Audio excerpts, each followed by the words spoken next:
Monsoon की बारिश ने इस साल उत्तर भारत से लेकर दक्षिण भारत तक तबाही मचा दी है। मूसलाधार बारिश की वजह से पहाड़ों पर जहां लगातार बादल फटने से फ्लैश फ्लड की खबरें आ रही हैं, तो वहीं पहाड़ों पर भारी बारिश की वजह से मैदानों का हाल भी बेहाल है। ज्यादातर नदियां उफान पर हैं। जो नदी सूखी रहती थी वो भी बेहिसाब बहती हुई नजर आ रही है। आलम अब यह है कि दिल्ली से लेकर बंगाल तक का लगभग ज्यादातर इलाका बाढ़ की मार झेल रहा है। बात पहले पहाड़ों की कर लेते हैं। मानसून की बारिश ने इस साल हिमाचल प्रदेश और उत्तराखंड में गजब की तबाही मचाई है। बादल फटने, भूस्खलन और लैंडस्लाइड की खबरें तो रोज ही आती रहती हैं। इन प्राकृतिक आपदाओं में घटनाओं में कई लोगों की जान भी जा रही है। हिमाचल में जहां तबाही से इस बार सरकार को 1000 करोड़ के आसपास का नुकसान हुआ है, तो वहीं उत्तराखंड में भारी बारिश की वजह से 4 धाम यात्रा भी प्रभावित हुई है।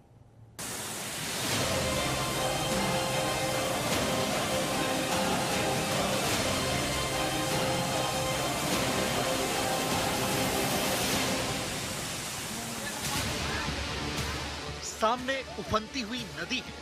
बहाव इतना तेज है कि देखना भी मुश्किल हो रहा है। और सोचिए, इतने खतरनाक बहाव में भी ये लोग इस नदी को पार करने के लिए मजबूर हैं।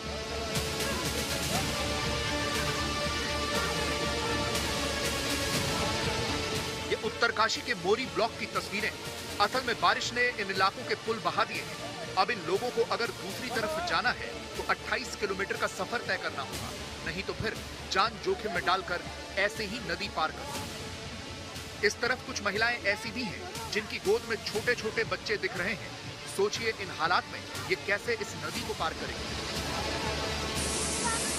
ये भी यहीं की तस्वीरें। यहाँ एक जेसीबी मशीन नदी में लगाई गई है और उसके सहारे ये लोग इस नदी को पार कर रहे हैं। क्या उत्तरकाशी का प्रशासन ये सब देख रहा है या फिर किसी हादसे का इंतजार कर रहा है? पहाड़ों का यही हाल है, चाहे वो उत्तराखंड हो या हिमाचल प्रदेश। ये कुल्लू की तस्वीरें हैं, जहां लग घाटी में बादल फटा है और उसके बाद देखिए इस बरसाती नदी में कितना प्रवाह बढ़ गया है। पानी के इस बहाव में ये पुल भी टूट गया और नदी का पानी उसके ऊपर से आ रहा है। आगे देखिए, सड़क भी टूटी हुई है।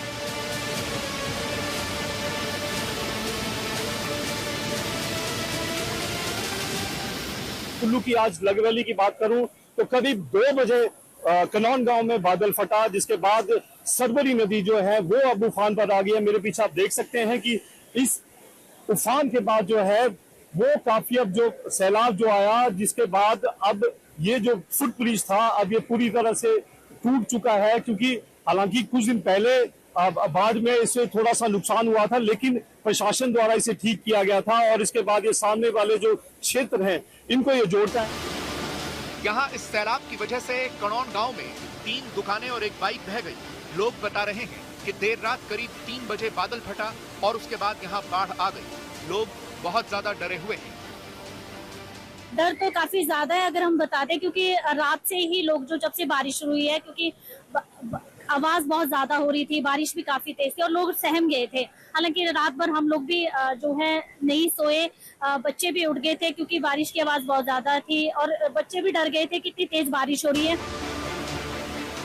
कुल्लू में कोई एक इलाका नहीं है जहां ये तबाही हुई हो, बल्कि बहुत सी जगहों पर बादल फटने की घटनाएं हुई हैं। यहाँ दोहरा नाला में भारी बारिश ने बड़ी तबाही मचाई है। अचानक आई बारिश से यहाँ बरसाती नाला उफन पड़ा, जिससे खेत और घर चपेट में आ गए। कई इलाकों को जोड़ने वाली पुलिया बहकर खत्म हो गई। यहाँ मौजूद 3 फिश फार्म भी तबाह हो गए। लगातार बारिश से आई बाढ़ में टैंकों में सिल्ट भर गई और हजारों ट्राउट मछलियां मर गई। मजबूरी में मछली पालकों को सारी मछलियों को मिट्टी में दबाना पड़ा। रात को 2:30 बजे के करीब ये थोड़ा सा वेदर खराब होना शुरू हुआ और ये बारिश होती होती को 3 बजे के करीब काफ़ी ज़ोर से बारिश आई और तकरीबन 4 से और 5 बजे के बीच में इसने पूरा अपना रौद्र रूप ले लिया नाले में। और ये सारा का सारा जो है अंधेरा ही था उस टाइम, जब इसने सारे हमारे बैंकमेंट्स वगैरह तोड़ दिए और सारा का सारा हमारा जो पानी था, जो चैनल्स हमारे ट्राउट फार्म के लिए आते थे, ये सारे के सारे क्षतिग्रस्त हुए। अचानक से आई इस बाढ़ ने देखिए कैसे ये घर बर्बाद कर दिए हैं। बहुत सी दुकानें तोड़ दी। इस घर के तो पीछे अचानक से ये पूरा मलबा आ गया। 6 बजे ये नाले में बादल फट गया जी। पहले तो पानी आया और ये पुल भी ले गया और जैसे जैसे पानी बढ़ता गया जी और वो मेरी तीनों दुकानें चली गई जी पानी में। ये देखिए मंडी का क्या हाल हो गया है। यहाँ चौहार घाटी में भारी बारिश ने तबाही मचाई है। यहाँ भी बारिश से बाढ़ जैसे हालात हैं। 6 फुट का एक ब्रिज बह गया, सैकड़ों बीघा जमीन बह गई। कुल मिलाकर हिमाचल में इस बार ये बाढ़, बारिश और बादल फटने की घटनाओं से भारी नुकसान हो रहा है। लोगों की बरसों की कमाई कुछ ही घंटों में बारिश की भेंट चढ़ जा रही है। आज तक ब्यूरो। तो बात दिल्ली में यमुना की भी करेंगे क्योंकि नदी में उफान देखा जा रहा है यमुना नदी में। और राहत की बात अब ये रही है कि दिल्ली में फिलहाल यमुना का जो जलस्तर है खतरे के निशान से नीचे चला गया है। हथनीकुंड बैराज से पानी छोड़ने की वजह से यमुना नदी का जलस्तर खतरे के निशान के पार पहुंच गया था। निचले इलाकों में पानी भरने लगा था। हमारी सहयोगी अर्पिता आर्या की खास रिपोर्ट देखिए।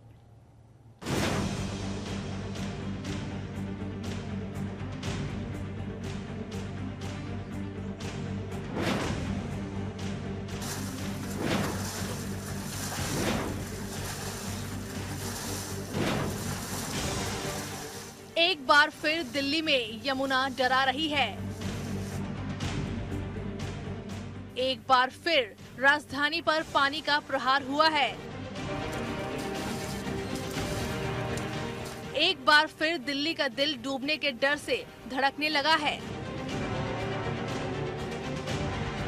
क्योंकि कई इलाकों में यमुना अपने किनारे लांघ चुकी है। यमुना किनारे बसे इलाकों में हालात बिगड़ने लगे हैं। बुराड़ी, जगतपुर, संतनगर और वजीराबाद की यमुना कॉलोनियों में पानी घुस चुका है। अगर फुर्सत मिले तो पानी की तहरीरों को पढ़ लेना। हर एक दरिया हजारों साल का अफसाना बयां करता है।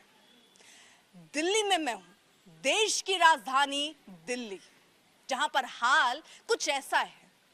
यहाँ गलियां पानी में डूबी हुई नजर आ रही हैं क्योंकि बाढ़ का खतरा दिल्ली में मंडरा रहा है और ये खतरा हर बार होता है। लास्ट यानी आखिरी बार जो बाढ़ आई थी वो 2023 में हुई थी, जब खतरे का निशान 208 मीटर तक पहुंच गया था। और इस बार मतलब खतरे के निशान को पार करके 208 पर पहुंच गया था और इस बार खतरे के निशान से कुछ ही कम में है, यानी अलर्ट जारी कर दिया गया है। लेकिन ये हालत अगर आप देखें तो यहाँ जिस जगह पर मैं हूँ ये यमुना बाजार है और यहाँ पर आप देखेंगे तो ये पूरा इलाका जो है वो रिहायशी इलाका है, लोग यहाँ पर रहते हैं।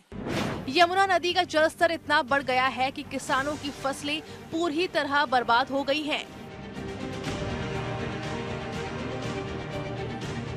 इस वक्त मैं यमुना बाजार में हूँ और यहाँ पर अगर आप देखेंगे तो हालात कुछ ऐसे हैं कि ये जिस जगह पर मैं बैठी हूँ या जहाँ तक अब ये नाव पहुँच चुकी है, दरअसल यहाँ सीढ़ियाँ थी और ये सीढ़ियाँ डूब चुकी हैं। अब लोगों के घरों से देखिए उनके सामान, ये शायद किसी के तकिया है जो बहता हुआ यहाँ पर चला आया है, ऐसे ही जो सामान है वो बहते हुए आपको नजर आ जाएंगे। इसके अलावा हम आपको दिखाएं तो यहाँ आप देखेंगे दूर तक, जहाँ तक आपकी नजर जा रही है, यमुना का बहाव कितना तेज है और यमुना अपने उफान पर है।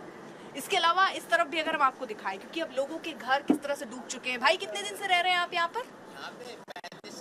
35 साल से। हर मॉनसून में यही हालत होती है? हर साल यही हालत है। तो देखिए यहाँ पर लोग ऐसे आश्रय लेकर बैठे हुए हैं। बहुत सारे लोग अपने फर्स्ट फ्लोर पर हैं क्योंकि अब पहले फ्लोर पर पानी पहुंच चुका है। आप देखिए पूरा जो निचला इलाका आपको यहाँ पर दिख रहा होगा, नीचे का जो फ्लोर है वो डूबा हुआ सा आपको नजर आ रहा होगा।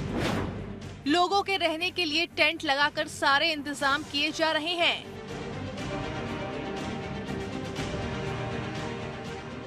आप अगर लाइन से देखेंगे तो यहाँ पर आपको ऐसे शिविर बना दिए गए हैं जहाँ पर ये लोग बकायदा रह रहे हैं। धीरे धीरे ये इंतजाम होने शुरू हो चुके हैं। यहाँ पर आप देखिए ये फूड पैकेट्स हैं जो लेकर बांटने के लिए आए हैं और यहाँ मौजूद जो लोग हैं वो खाना अपना ले जाते हुए नजर आ रहे हैं। कि इधर देखिए गद्दे आके लगने शुरू हो चुके हैं। पुलिस प्रशासन की टीमें आप देख रहे हैं यहाँ मौजूद है और यहाँ आप देखेंगे तो पंखे, गद्दे, ऐसे तखत, टेंट, ऐसे इंतजाम इन लोगों के लिए कर दिए गए हैं। हरियाणा से हथनीकुंड बैराज से छोड़ा गया लाखों क्यूसेक पानी का असर अगले 24 घंटे में और तेज हो जाएगा। फिलहाल राजधानी के अलग अलग 5 से ज्यादा इलाकों में यमुना का पानी घुस चुका है। हर स्थिति को देखते हुए राहत और बचाव के लिए टीमों को अलर्ट कर दिया गया है। खाना ले लीजिए, खाना आ गया है। सभी इंसिडेंट कमांड पोस्ट पे आकर के प्लीज अपना खाना ले लीजिए। धन्यवाद। हाँ, कुछ परिवार हैं जो अभी यहीं रह रहे हैं, कुछ हैं जो बाहर शिविर में शिफ्ट हो गए हैं, लेकिन चुनौतियां उनके सामने बढ़ी हुई हैं। बस वो ये मना रहे हैं कि देखिए, सरकारों से, एजेंसियों से, प्रशासन से कोई उम्मीद हो ना हो, वो भगवान से उम्मीद कर रहे हैं कि अब बारिश थोड़ी कम हो, क्योंकि हालात ऐसे ही रहे या इससे थोड़े से कम होने शुरू हो गए, क्योंकि बाढ़ जैसी स्थिति इस वक्त इस इलाके में या दिल्ली वाले नहीं चाहते। कैमरामैन पवन के साथ अर्पिता आर्या, आज तक। तो दिल्ली में इन इलाकों में रहने वाले लोगों को अब समझ ये नहीं आ रहा है कि आगे करेंगे क्या, क्योंकि बाढ़ तो अब हर साल का सवाल हो चुका है। दिल्ली के लोगों को 2023 की बाढ़ भी अच्छे से याद है। उस वक्त कई इलाकों में बहुत बुरी तबाही देखी गई थी। सामान पैक करने में ही सारा दिन बीत गया और नीचे पूरा कमरा डूबा ही था। पिछली बार भी, इस बार भी पानी इतना कमरे में है। हमारा तो एकदम किनारे पे है, पानी खूब है उसमें भी। तो आप सारा जो साजो सामान, जरूरी साजो सामान क्या क्या आप ऊपर लेकर आए हैं? जरूरी जो साजो सामान है, सारा सब कुछ खाने पीने का जितना भी सामान था सब लेके आए हैं। सिलेंडर कल गया, परसों गया था मैं माता जी, कल आया सुबह तो ये हो गया। पहले भी कभी ऐसा हुआ है? क्योंकि 23 में तो बाढ़ आई थी, पर जब भी हर साल यमुना में स्तर बढ़ता है 78, 79 से ही है, वो देखते आ रहे हैं, करते आ रहे हैं, क्या करें, मजबूरी है, अब इसी में कट रहे हैं सारे। सरकार ने राहत शिविर भी बनाए हैं सामने। राहत शिविर में धूप लग रहे हैं, सारे धूप में हैं, वहाँ जाना बड़ा मुश्किल हो गया। अब यहाँ कम से कम पेड़ के छांव तो पे बैठे तो हैं। यहाँ पे लाइट कट गया, लाइट की बड़ी समस्या। लाइट दे दें तो हमको कोई परेशानी है ही नहीं। तो हालात आपने देख लिया किस तरह के लोगों का कहना है। लोगों को हालांकि अलग अलग सुरक्षित जगहों पर शिफ्ट किया गया। यमुना का पानी आगे मथुरा और आगरा में भी तबाही मचा रहा है। मथुरा में तो कई इलाके ऐसे हैं जहां पर बाढ़ सी नजर आ रही है। यहाँ यमुना किनारे बने हुए जितने भी घाट थे सब पानी से भरे हुए हैं, पानी में डूबे हुए हैं। कई मंदिर हैं जो डूबे हुए नजर आ रहे हैं। आगरा में भी ताजमहल के किनारे तक यमुना का पानी पहुंच चुका है।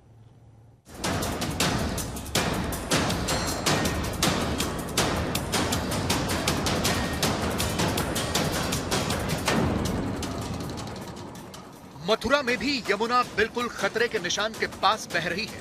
खतरे के निशान से सिर्फ 6 सेंटीमीटर नीचे बह रही है। मथुरा वृंदावन में यमुना के किनारे बसी हुई 20 कॉलोनियों में बाढ़ का पानी आ गया है।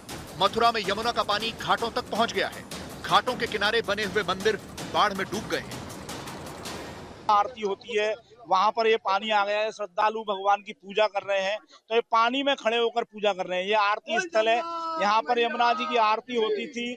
और पूरे जिले के जो हालात हैं वो इस तरह के हैं। जो यमुना किनारा है वहाँ सभी जगह पानी आया हुआ है। मथुरा में यमुना के खतरे को देखते हुए प्रशासन ने 23 बाढ़ नियंत्रण चौकियां बनाई हैं, 30 बाढ़ शिविर बनाए हैं। कई एकड़ की जमीन जलमग्न हो गई है और यमुना का पानी कई जगहों पर सड़कों पर भी आ गया है। जिला प्रशासन लोगों को लगातार अलर्ट कर रहा है, मुनादी करवा रहा है कि लोग नदी के किनारे न जाएं। भारी बारिश से नदियों में तो पानी बढ़ ही रहा है। चंडीगढ़ जैसे शहर में भी बाढ़ जैसे हालात हो गए। देखिए, सिर्फ 1.5 घंटे की बारिश में चंडीगढ़ का क्या हाल हो गया। जगह जगह पानी भर गया है। फेमस सुखना झील भी खतरे के निशान पर आ गई है, जिसकी वजह से फ्लड गेट खोलने पड़े। चंडीगढ़ का सेक्टर 8 है, जहां पर लगातार बारिश के बाद किस तरीके से शहर का चाहे बाहरी हिस्सा मेन रोड हो, चाहे सुखना झील हो, चाहे अंदरूनी जो सेक्टर के ये रास्ते हैं वो रास्ते हों, और जलमग्न पूरा आपको चंडीगढ़ नजर आएगा। पिछले 1.5 घंटे की लगातार बारिश के बाद इस तरीके की हालत है, जिससे ड्रेनेज सिस्टम की और पानी किस तरीके से यहाँ जमा हो जाता है और प्रशासन की देखरेख और मैनेजमेंट इस सीजन के लिए कैसी थी इससे जरूर साफ होता है। पंजाब का होशियारपुर जिला भी बाढ़ प्रभावित है। यहाँ व्यास नदी में बाढ़ आ गई है। रड़ामंड, फताकुल और गंदुवाल जैसे गांव बाढ़ की चपेट में आ गए। बाढ़ प्रभावित गांवों तक सरकारी सहायता नहीं पहुंच पा रही है, जिसकी वजह से लोग अब खुद ही बाढ़ से अपनी रक्षा कर रहे हैं और अपने लिए खुद ही बांध बना रहे हैं।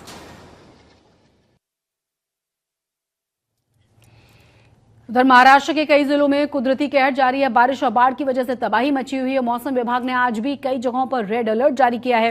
महाराष्ट्र में अलग अलग जगहों पर कैसे बारिश ने कहर बरपाया है, इस रिपोर्ट के जरिए जानिए।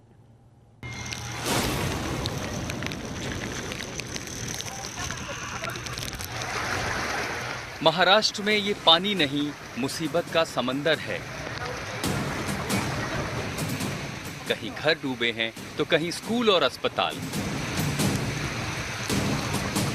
इस सड़कें बह गई हैं तो कहीं खेतों की फसल तबाह हो गई। यहाँ कई जिलों में आसमान से बरसी आफत ने जमीन पर जिंदगी की रफ्तार रोक दी है। ये तस्वीर अमरावती के चांदूर बाजार तहसील के शिरस गांव कस्बे की है। मूसलाधार बारिश के बाद मेघा नदी का हाल देखिए। पानी में समंदर जैसी लहरें उठ रही हैं। लोग पुल के दोनों किनारों पर सहमे खड़े हैं। किसी की हिम्मत नहीं हो रही पुल पार करने की। गांव का हाल और भी बुरा है। बारिश का पानी दुकानों और घरों में घुस गया है। लगातार बारिश के कारण गढ़चिरौली में बाढ़ की स्थिति पैदा हो गई है। भामरागढ़ का जिला मुख्यालय से संपर्क टूट गया है। यहां 24 घंटे में 82 मिलीमीटर बारिश दर्ज की गई है। जिले की कुल 12 प्रमुख सड़कें बाढ़ के पानी से बंद हैं।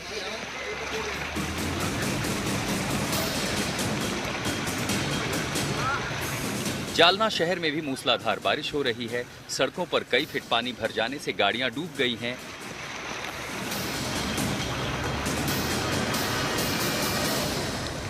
यहां की कई सोसाइटी के घरों में भी पानी घुस गया है। हालात ये हैं कि लोग घरों में कैद होकर जैसे तैसे जिंदगी गुजर करने को मजबूर हैं।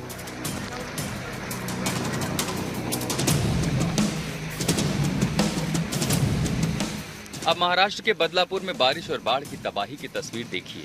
यहाँ एक बड़े नाले पर बना लकड़ा पुल पानी के बहाव में देखते ही देखते बह गया।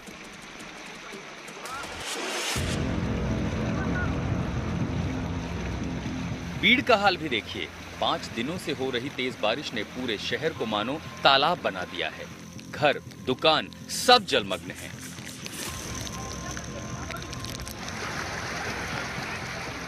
सड़कों में मानो सैलाब बह रहा है। शहर की रफ्तार थम चुकी है। लोग बेबस नजर आ रहे हैं।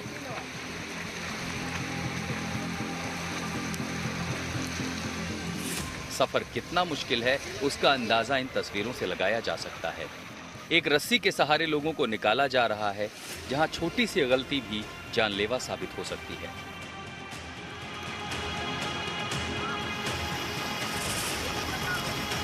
पालघर का हाल भी बेहाल है। नदी के पानी ने रिहायशी इलाकों में घुसपैठ शुरू कर दी है। यहाँ नदियों और नालों का जलस्तर तेजी से बढ़ रहा है।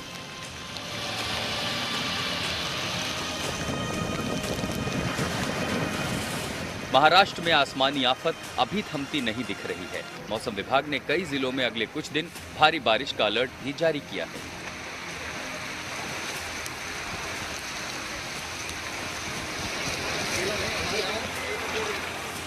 आज तक ब्यूरो।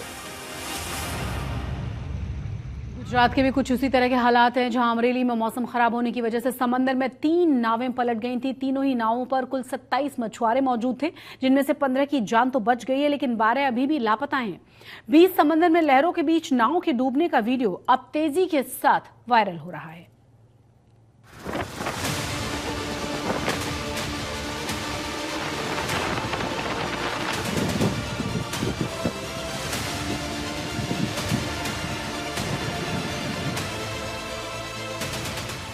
बीच समंदर में तेज हवाओं के बीच डगमगाती नावें। जिंदगी से जद्दोजहद करते 27 मछुआरे।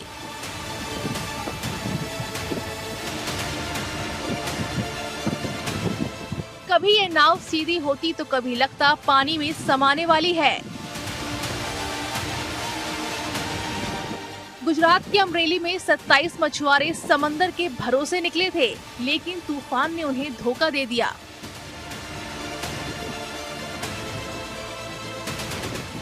अचानक मौसम बिगड़ने से 3 नावों पर सवार 27 मछुआरे बीच समंदर में फंस गए।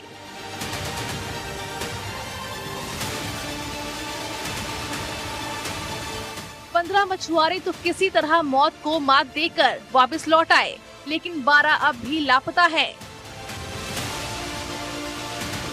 मौसम की मार इतनी भारी है कि रेस्क्यू के लिए हेलीकॉप्टर उड़ाना भी मुश्किल हो गया है।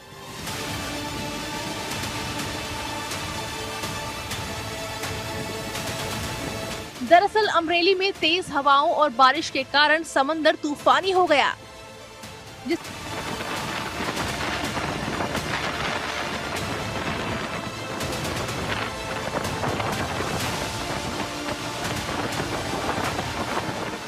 हादसे में लापता मछुआरों की तलाश जारी है। एसडीआरएफ, कोस्ट गार्ड और स्थानीय टीमें पूरी ताकत से जुटी हुई हैं, लेकिन खराब मौसम ने हर कोशिश को धीमा कर दिया है।